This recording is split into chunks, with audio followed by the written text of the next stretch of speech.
Bien, bonjour. Voilà. Je vais démarrer le cours avec vous. Il s'agit de la suite du chapitre 2. Je fais un petit récapitulatif à travers le diaporama. Je le démarre depuis le début.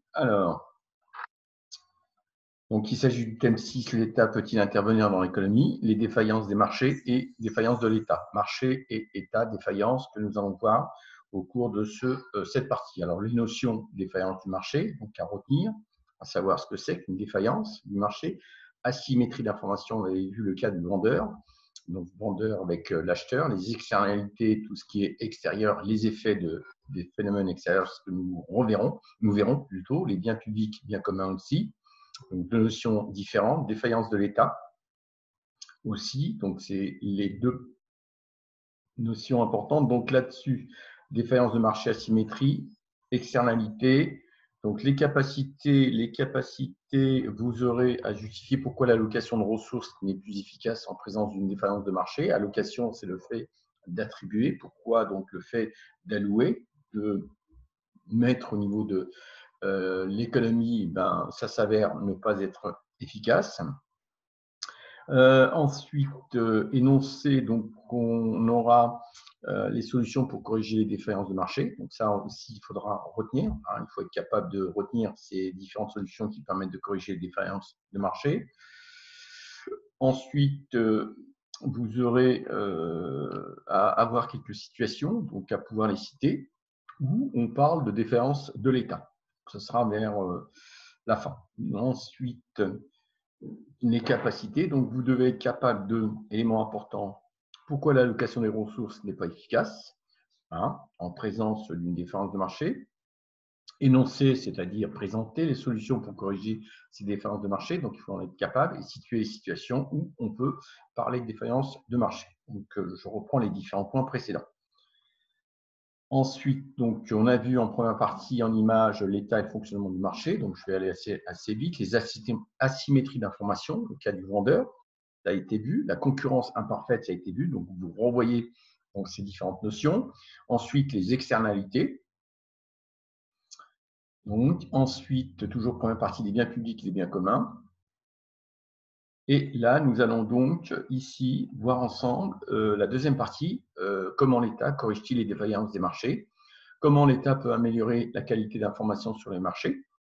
Et nous devons donc analyser trois documents 10, 11 et 12, le nouveau contrôle technique des véhicules d'occasion, pourquoi, qu'est-ce qu'il a apporté aux consommateurs, l'information des consommateurs aussi, document 11, l'autorité des marchés financiers à retenir aussi.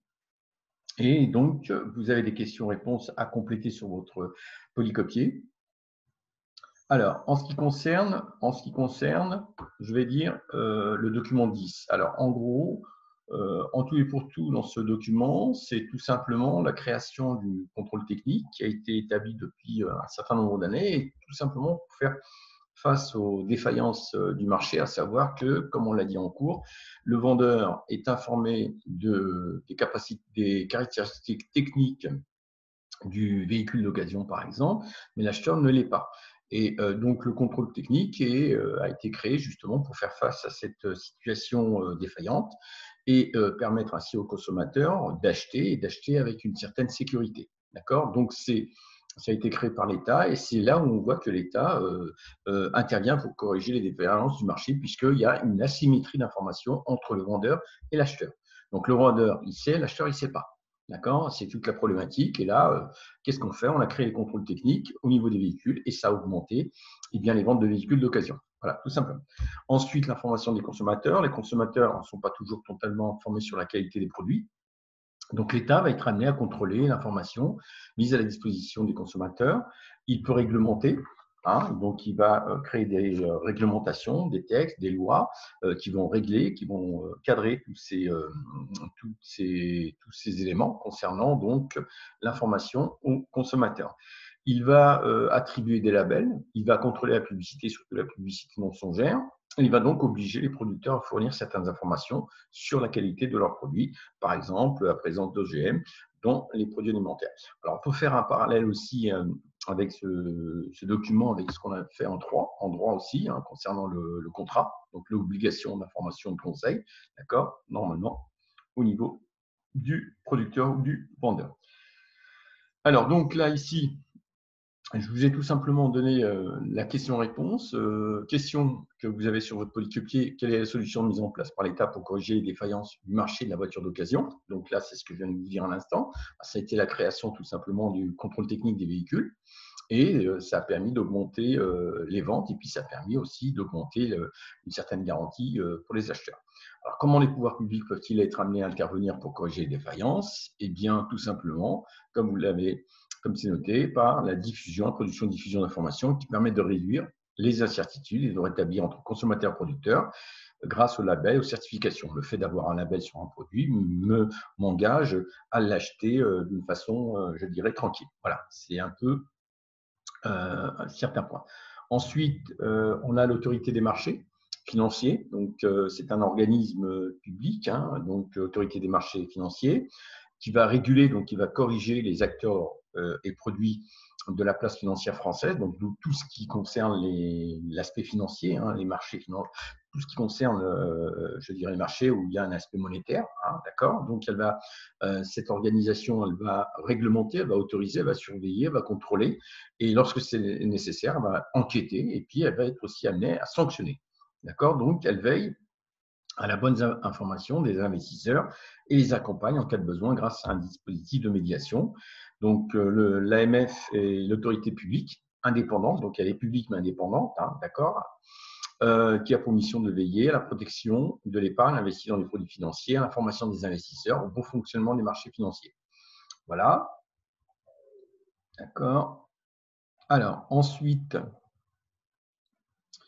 la question qui était ici posée est pourquoi, parmi les missions de l'AMF, y a-t-il l'information des investisseurs? Les marchés financiers se caractérisent par une augmentation des risques. D'accord. Il est donc nécessaire de mettre en place des instruments de régulation, c'est-à-dire de correction. Un des rôles de l'AMF est d'améliorer la qualité de l'information sur les marchés financiers. Alors, ensuite, point suivant, là, on va passer maintenant au B. Après avoir vu le A, donc on va voir ici mettre en place une politique de la concurrence, la politique de la concurrence. On va analyser le document 13 et 14, donc je vous demanderai de reprendre chez vous, bien évidemment, là, de relire et de vous imprégner, et ensuite de prendre la correction. Politique de concurrence, quelques éléments de la politique de concurrence. Alors, ici, nous avons, eh bien, tout d'abord, en document, on a sur la politique de concurrence, en 2008, donc, il s'agit de la Commission européenne qui a infligé, donc là, on vous donne une description, un historique de toutes les sanctions qui ont été établies par la Commission européenne vis-à-vis des grandes entreprises multinationales, hein, et par rapport donc au cartel, aux ententes illicites. Cartel, donc, c'est tout simplement une entente entre les différentes entreprises. Par rapport aussi des sanctions à l'abus de position dominante, quand une multinationale a une position qui est dominante, elle peut en abuser, donc elle peut être sanctionnée. D'accord. Donc, vous avez des cas, là, ici. Donc, tout ce que vous avez dans ce document, bah, c'est tout ni plus ni moins le résultat des sanctions qui ont été établies à l'encontre de ces différentes organisations. Donc, vous avez un classement et vous avez ici l'année et aussi le montant des amendes infligées. Je vous laisserai regarder par la suite. Alors, ensuite, question, quel est le but fondamental de la politique de concurrence? Quel est le principal moyen dont disposent les autorités chargées d'appliquer cette politique? Bah, tout simplement, elle va veiller, hein, la politique de concurrence, à ce que la concurrence ne soit pas fausse. Et pour cela, donc, elle va user des différentes autorités qui vont effectuer et appliquer les règles. Donc, on a la Commission européenne et l'autorité de la concurrence, et qui va donc infliger des amendes qui vont être proportionnelles à la gravité des faits reprochés. Alors, quel est le type de pratique anticoncurrentielle le plus sanctionné dans l'Union européenne? Eh bien, ça a été les cartels, hein, c'est-à-dire l'entente, le regroupement. On se met d'accord entre multinationales sur le prix ou sur la quantité des produits à proposer aux consommateurs. Alors, dans quel cas observe-t-on le développement de cartels? Eh bien, dans le cas des marchés oligopolistiques, donc retenir, savoir ce que c'est que les marchés oligopolistiques. Donc, on a quelques offreurs avec une multitude d'acheteurs. Et donc, ces quelques offreurs, une dizaine à peu près, bon, bah, certains vont constituer ce qu'on appelle des cartels. Ils vont s'entendre. D'accord? Donc, sur quel type de produits? Essentiellement les produits intermédiaires. Et puis, qu'est-ce qu'ils vont aussi entraîner? Ils vont entraîner aussi des barrières à l'entrée et à la sortie, c'est-à-dire qu'ils vont faire tout pour bloquer l'accès au marché, aux nouvelles entreprises concurrentes, et ou alors tout simplement d'en sortir. Et comment l'État intervient face à ces cartels? Eh bien, tout simplement en infligeant des amendes par l'autorité de la concurrence, etc. Voilà. Alors ensuite, on est sur la partie C. Maintenant, on va voir la partie concernant les externalités négatives et les externalités positives. Donc, il faut limiter les externalités négatives et encourager les externalités positives. D'accord? Donc, comment? Tout simplement à partir de réglementation de taxes. Et on voit ici le cas de l'éducation gratuite, hein, l'enseignement gratuit, et puis les aides de l'État, qui constituent bien évidemment une externalité positive. Alors, vous avez donc un document qui porte sur l'environnement, sur le marché de l'automobile. On a l'environnement voilà, spécifique au comportement. Oui, voilà. Donc, les véhicules avec les pots catalytiques, donc, qui réduisent les émissions de produits chimiques et qui peuvent entraîner des problèmes de santé. D'accord. Donc, à ce niveau-là, l'État a institué une obligation technique hein, par rapport aux pots et ainsi pour diminuer les effets polluants. On a aussi, par exemple, vis-à-vis des ménages, le tri des déchets ou tout simplement les entreprises par rapport à leur pollution. On a aussi ce qu'on appelle la taxe carbone, donc qui frappe les produits, tout ce qui est carburant et qui conduisent à l'émission de gaz à effet de serre, le CO2. Et cette taxe carbone donc, va être un signal prix aux consommateurs, donc qui va les inciter à être réticents vis-à-vis de ces types de produits et ainsi diminuer les gaz à effet de serre. Alors, on a donc, par rapport à cette question, par rapport à ce document précédent, quel est le but de la réglementation des taxes? Le but, c'est limiter les activités sources d'externalités négatives, d'accord? Donc, la réglementation, elle est là pour limiter tout ce qui est externalité négative, d'accord?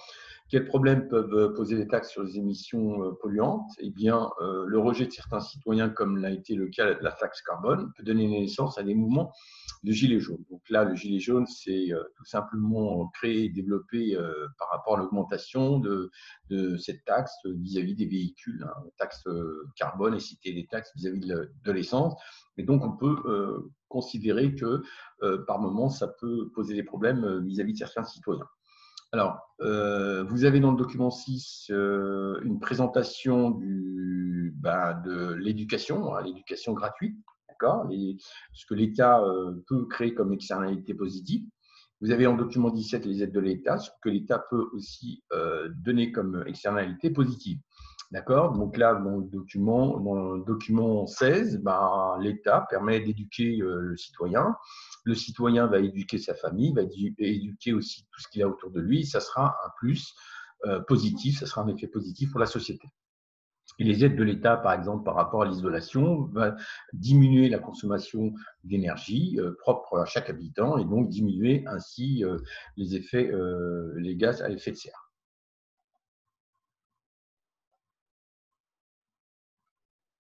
Alors maintenant, on passe à la partie D, organiser la production de biens publics et éviter la surexploitation de biens communs.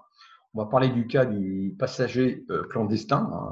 Clandestin, vous verrez que ça n'a rien à voir avec les migrants, autre chose, c'est autre chose. Lutter contre la pêche intensive aussi. Donc, 2 points importants et bien comprendre cette notion de passager clandestin. Alors, en gros, après lecture, intéressez-vous donc dans ce document à la première partie ici à gauche, hein, et la partie à droite, la solution du problème est claire, etc. Je trouve qu'elle est un peu complexe. Donc, ce qu'il faut comprendre ici, vous avez le cas du feu d'artifice. Bon, vous connaissez tous dans votre habitation, localité, le feu d'artifice. Le passager, imaginons un instant que ce feu d'artifice soit privé.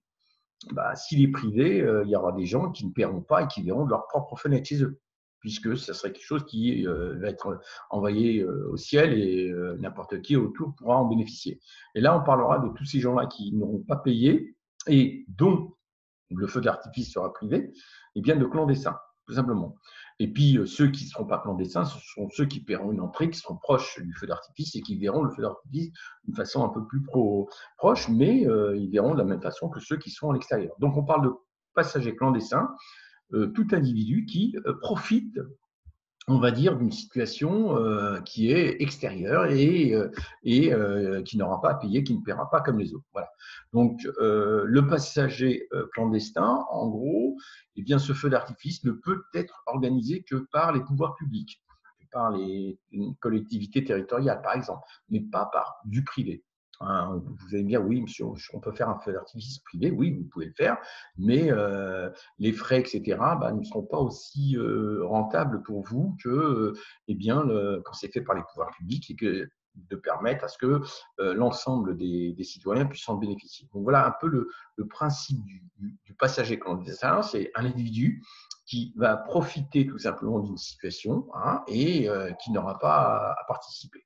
Donc on va voir ensuite les questions réponses posées. Alors, donc, pourquoi les feux d'artifice peuvent-ils être considérés comme des biens publics hein donc, la notion de bien public, ça c'est une définition très importante. Il faut savoir que c'est non rival, donc il n'y a pas de concurrence, et non excluable, ça veut dire qu'on ne peut pas exclure qui que ce soit. Voilà ce que l'on entend par un bien public. Vous prenez un lampadaire au niveau d'une rue, il éclaire tous les individus. Il ne va pas demander à un individu de payer, il ne va pas demander à un individu, non, tu n'as pas le droit de passer par là, autre chose. D'accord? Donc voilà le principe du bien public. Non rival, donc pas de concurrence, et non excluable, c'est qu'il prendra tout le monde. Donc le cas du feu d'artifice, d'accord? Voilà, donc vous avez cet exemple. Ben, le feu d'artifice, il ne va pas exclure, il ne va pas quiconque du spectacle. Alors, pourquoi le problème du passager clandestin légitime l'intervention de l'État pour fournir des biens publics, ce que je vous disais tout à l'heure par rapport au feu d'artifice, donc il est beaucoup plus rentable et mieux que ce soit les pouvoirs publics qui organisent le feu d'artifice que ce soit une entreprise privée. Voilà, l'idée, elle est là. Donc, un passager clandestin est un individu qui bénéficie d'un bien en évitant de payer pour l'obtenir. Donc, telle est la définition du passager clandestin. Dans cette situation, le marché serait inefficace, d'où la nécessaire intervention de l'État. Donc voilà, par rapport au feu d'artifice, donc il y a obligation à ce que ce soit l'État qui l'organise.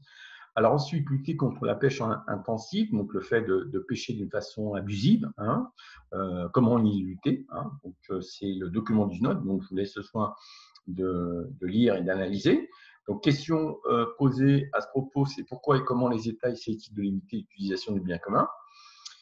Alors, tout simplement parce que les biens communs, on ne paye pas les biens communs. Hein. La mer, les pêcheurs, n'importe quel pêcheur, petit bateau, gros bateau, grand bateau, ils peuvent. Ils ont bien évidemment un espace sur lequel ils peuvent pêcher, et c'est un bien commun, n'importe qui peut pêcher par rapport à des dates, etc. Donc, ils ne payent pas l'utilisation.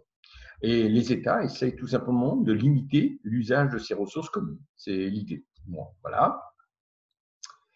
Alors, ensuite, troisième partie maintenant de ce chapitre et dernière. Donc, on va voir, il y a les défaillances de l'État. En quoi l'État est défaillant, en quoi l'État est inefficace.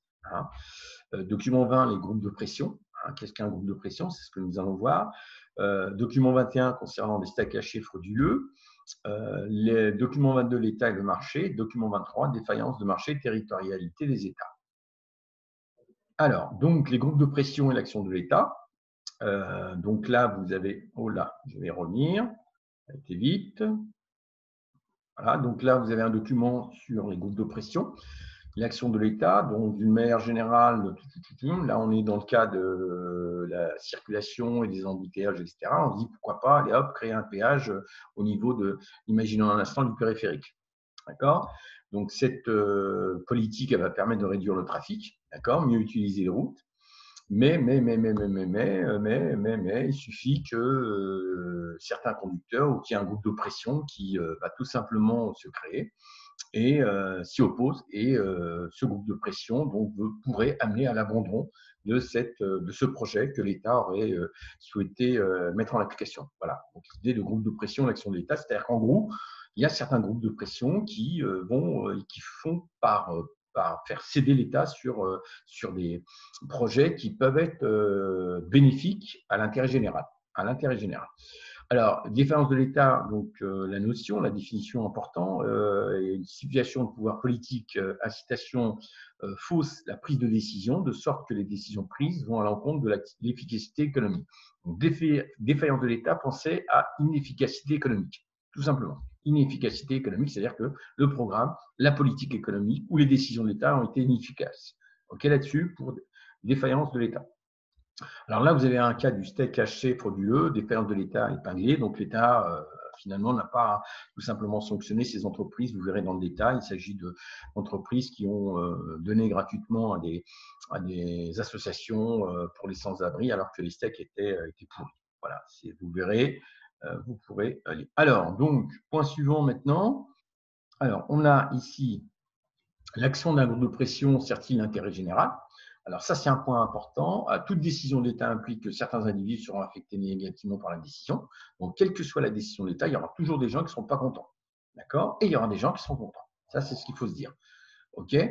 Donc, concernant les perdants, concernant ceux qui ne sont pas contents, alors attendez, ça c'est un point important. Si les perdants sont en minorité et si les bénéfices perçus par une majorité, les gagnants, sont supérieurs au coût, eh bien, on peut dire que ça touchait l'intérêt général. Par contre, si c'est le contraire, on parlera de défaillance de l'État. D'accord là-dessus? Donc, à retenir, si tout simplement, eh bien, les bénéfices perçus par la majorité et les gagnants sont supérieurs au coût, on parlera ici d'une décision qui a servi l'intérêt général. Et si ce n'est pas le cas, on parlera de défaillance de l'État. D'accord aussi? Alors, pourquoi dans le cas présenté ci-dessus, peut-on parler de défaillance de l'État? Et c'est par rapport au steak haché, tout simplement parce que l'État n'a pas su tout simplement contrôler ces entreprises. Alors ensuite, l'État et le marché, là aussi. Donc là aussi, on parle de lobbying. On parle ici de petit arrangement entre les locaux, les élus locaux et puis les petites entreprises, etc. On parle aussi de clientélisme, de tout ça qui sont donc des pouvoirs publics locales et qui vont être influencés par les entreprises, tout simplement, et qui vont aller dans le sens de ces entreprises. Et là aussi, on peut parler de défaillance. Alors, donc pour montrer, montrer qu'il existe un lien entre marché et État. Alors, marché et État sont liés. Un bon fonctionnement du marché dépend d'un bon fonctionnement de l'État et réciproquement. Voilà, le marché a besoin de règles, d'accord, pour fonctionner. Seul un État efficace peut permettre au marché de fonctionner correctement. Alors, qu'est-ce qu'un lobby? Alors, point important ici, donc une notion, on ne l'a pas mise dans le début, mais lobbying, il faut savoir ce que c'est important, c'est des groupes de pression, ça vient du terme anglais lobbying, groupe de pression, groupe d'intérêt, groupe d'influence, qui vont influencer tout simplement des élus ou des gens qui ont le pouvoir au niveau public, au niveau de l'État. OK là-dessus. Donc, on peut dire que le lobbying va tout simplement, il va entraver le bon fonctionnement de l'État et puis puisqu'il oriente les décisions vers l'intérêt de l'entreprise et au contraire l'intérêt général. Alors, défaillance du marché territorialité des États. En gros, oui, très bien, le marché il est tel quel, mais l'État peut intervenir, mais il y a des limites. Des limites si le produit est à l'étranger ou si le problème est à l'étranger. Donc, l'État ne peut pas poursuivre à l'étranger. Donc, c'est ce qu'on appelle la territorialité et les juridictions. C'est ce qu'on va voir ici. Donc là, la territorialité juridictionnelle, c'est tout simplement les tribunaux. Ils sont tout simplement compétents sur leur territoire, mais pas en dehors de leur territoire. D'accord? Ou même si l'État est amené à poursuivre à l'extérieur, il y a une certaine convention au niveau international qui ne permettrait pas à l'État de s'immiscer au niveau extérieur. Voilà, inclus pour tout. Donc, tous ces éléments-là constituent des déficiences. Voilà, donc maintenant, on va passer à l'essentiel en schéma. Alors, donc, essentiel en schéma, point important. Excusez-moi, je vais faire le diaporama. Alors, voilà, il est là. Donc, qu'est-ce qu'on a? Ah.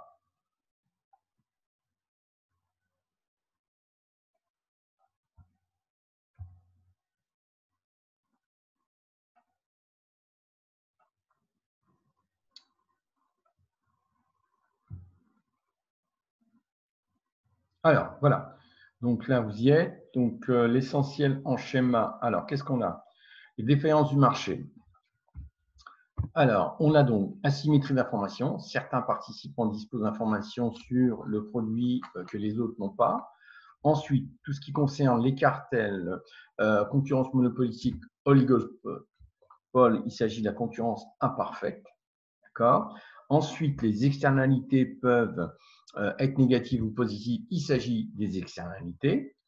Ensuite, en ce qui concerne un bien public et non rival, non excluable, un bien commun et non rival, mais sans exclusion, il s'agit des biens publics et biens communs. Ensuite, deuxième partie de ce chapitre, les corrections des défaillances de marché par l'État. Améliorer la qualité, il s'agira de l'information sur les marchés. Mettre en place une politique de la concurrence. Encourager les activités à l'origine d'externalités positives et limiter les activités sources d'externalités négatives.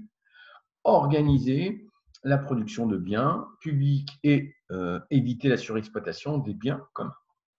Ensuite, en ce qui concerne les défaillances de l'État, on a les groupes de pression qui entravent l'action de l'État, c'est-à-dire qu'ils ne laissent pas libre la décision de l'État. On a des contrôles insuffisants des marchés. On a des actions des lobbying et du clientélisme. Et on a la territorialité juridictionnelle des États. Voilà, donc pour le schéma. Ensuite, donc, vous avez ici concepts et notions, donc je vous conseille vivement de les apprendre aussi. Alors, on va donc passer maintenant à la synthèse écrite. Alors, je vais donc faire un nouveau partage. Voilà, j'espère pouvoir y arriver. Tableau blanc, OK.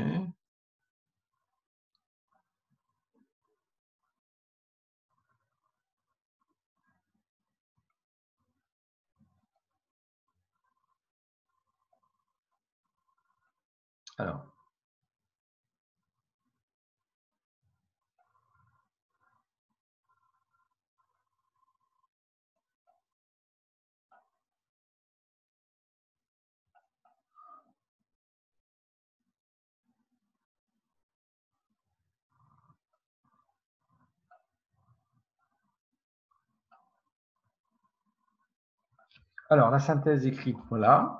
J'ai mis un peu de temps pour… Voilà. Donc, à surligner quelles sont les défaillances et dysfonctionnements du marché nécessitant l'intervention de l'État. À surligner intervention économique, l'État vise à corriger les défaillances, dysfonctionnements, marché. On a 4 types de défaillances: asymétrie d'information, concurrence imparfaite, externalité, bien public, bien commun. Petit rappel sur les asymétries d'information: situation où un seul des deux agents se livrant à la transaction dispose d'une information complète sur la qualité du produit, sur le service que les autres n'ont pas. Absence donc d'échange, donc il n'y a pas d'échange. Le marché est donc défaillant. L'agent mal informé n'est pas en mesure de contrôler l'action de l'autre agent, qui peut essayer d'en tirer profit, c'est-à-dire adopter un comportement opportuniste. Ensuite, la concurrence imparfaite. Dans le cadre du marché intermédiaire, on a donc le monopole et la concurrence pure et parfaite. On y retrouve des cartels, des concurrences monopolistiques et l'oligopole. Alors, qu'est-ce que le cartel? C'est tout simplement l'entente de producteurs qui vise à réduire la concurrence en fixant le prix et ou en se partageant le marché. Il cherche à accroître son pouvoir de marché, à rendre plus difficile les entrées sur le marché, à se comporter comme un monopole. On a la concurrence monopolistique, une forme de marché sur laquelle les offreurs différencient leurs produits, différenciation des produits, afin de tenter de les rendre uniques et de profiter ainsi d'un avantage de monopole. Ce qu'on appelle le monopole relatif, sur l'exemple des produits similaires, les producteurs disposent d'une certaine latitude, c'est-à-dire qu'ils ont une certaine largeur pour fixer le prix et la quantité offerte. Donc, après la concurrence monopolistique, l'oligopole. Alors, c'est la forme de marché sur laquelle se trouve un nombre limité d'offreurs. Le pouvoir de marché, capacité à influencer le prix. Ils cherchent généralement à s'entendre avec ce qu'on appelle des ententes ou des cartels sur les prix, sur le partage des marchés. La concurrence n'est donc pas parfaite. Ensuite, les externalités. Externalité, c'est effet externe, situation par laquelle un individu occasionne par son action un impact sur autrui sans qu'il y ait de compensation financière. négatives ou positives. Donc, on a des externalités négatives. Négatives, c'est conséquences négatives d'une activité économique qui n'est pas prise en compte par le prix du marché. La pollution n'est pas prise en compte par le prix du marché. Donc, ça a un effet externe négatif. Les externalités positives, conséquences positives d'une activité économique qui n'est pas prise en compte par le marché. L'augmentation, la valeur d'un commerce suite à l'implantation d'un parc d'attractions qui attire des touristes, par exemple. Donc, une externalité positive. Imaginons un parc d'attractions qui s'installe quelque part, donc il va attirer des touristes et en même temps, il va augmenter le chiffre d'affaires des commerçants tout autour du parc. Ensuite, les biens publics, biens communs. Bien public, c'est un bien collectif, un bien qui est produit par la puissance publique. Ses caractéristiques, non-exclusion, impossible d'exclure quiconque de la consommation et de l'utilisation de ce bien, non-exclusion, non-rivalité, consommation de ce bien par un individu n'empêche pas la consommation de ce même bien par un autre individu. La lumière que je vais pouvoir bénéficier d'un lampadaire, le piéton suivant va aussi en bénéficier, etc. Et là, vous avez le cas du phare qu'on a au niveau des mers, par exemple, des ports, etc. C'est un bien public qui est destiné à tout le monde. Alors, comme il n'est pas possible d'exclure les utilisateurs, au pouvoir public de charger la production, de contraindre tout simplement à travers l'impôt. Alors, donc, les biens communs maintenant, biens non rivales mais sans exclusion. Exemple, la pêche en mer.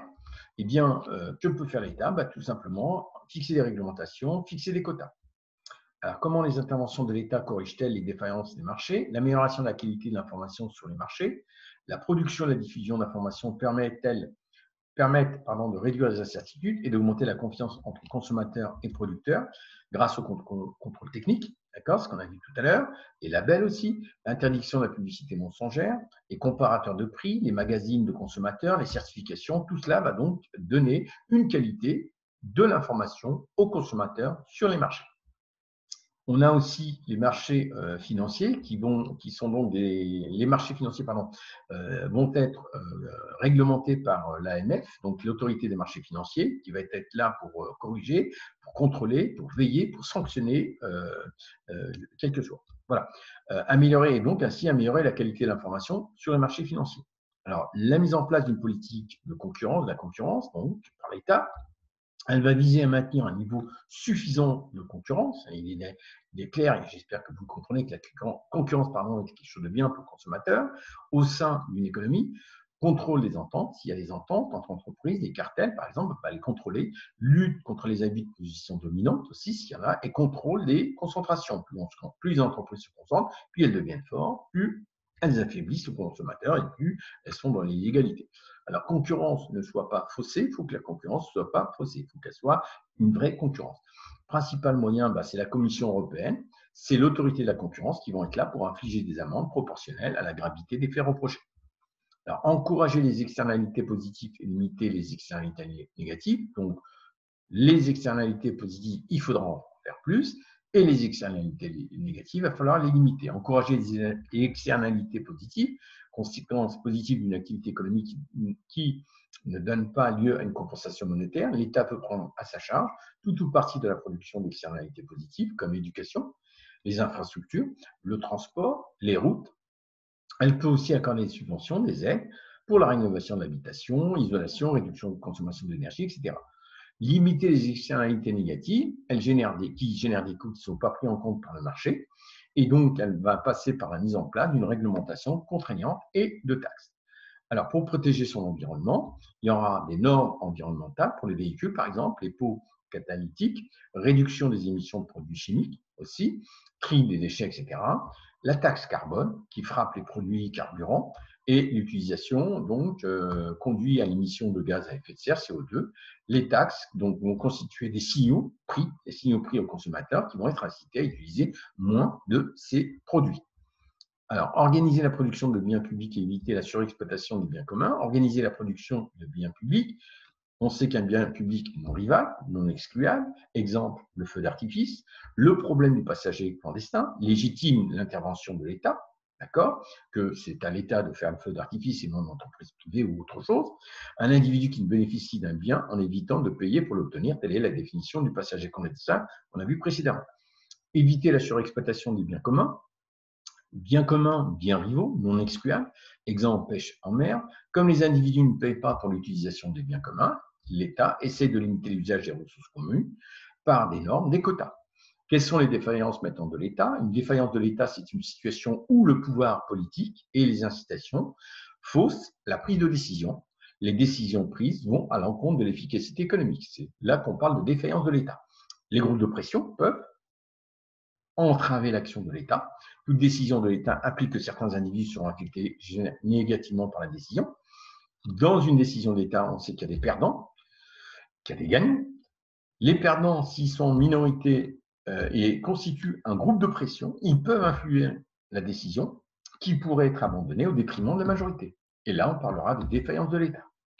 Les contrôles insuffisants des marchés, l'absence de contrôle de l'État, autorité européenne et ou autorité française, le scandale des steaks, par exemple, domaine alimentaire. Là, on a une défaillance de l'État.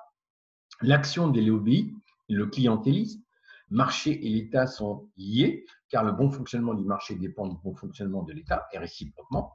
Un lobby, un groupe d'intérêts, un groupe de personnes créés pour promouvoir et défendre les intérêts privés, des organisations privées, en exerçant des pressions sur les personnes ou des institutions publiques détentrices du pouvoir, les actions des lobbies entravent le bon fonctionnement de l'État, car ils orientent les décisions dans une direction contraire à l'intérêt général. Le clientélisme, qui est l'attitude politique, une personne d'un parti cherche à augmenter le nombre de sa clientèle politique avec la garantie d'avantages injustifiés en échange d'un soutien futur lors d'élections. C'est tout à fait contraire à l'intérêt général. Alors ensuite, et pour terminer, la territorialité juridictionnelle des États, la compétence juridictionnelle, l'aptitude d'une juridiction étatique française de l'ordre judiciaire et à connaître un litige, la souveraineté juridique des États, l'État donné ne peut corriger les défaillances d'un marché d'un autre État. Voilà, donc pour cette partie. Alors voilà, donc je vous demande de mettre à jour vos polycopiés, donc de reprendre tous ces différents éléments et donc vous aurez à l'issue une évaluation sur ce chapitre.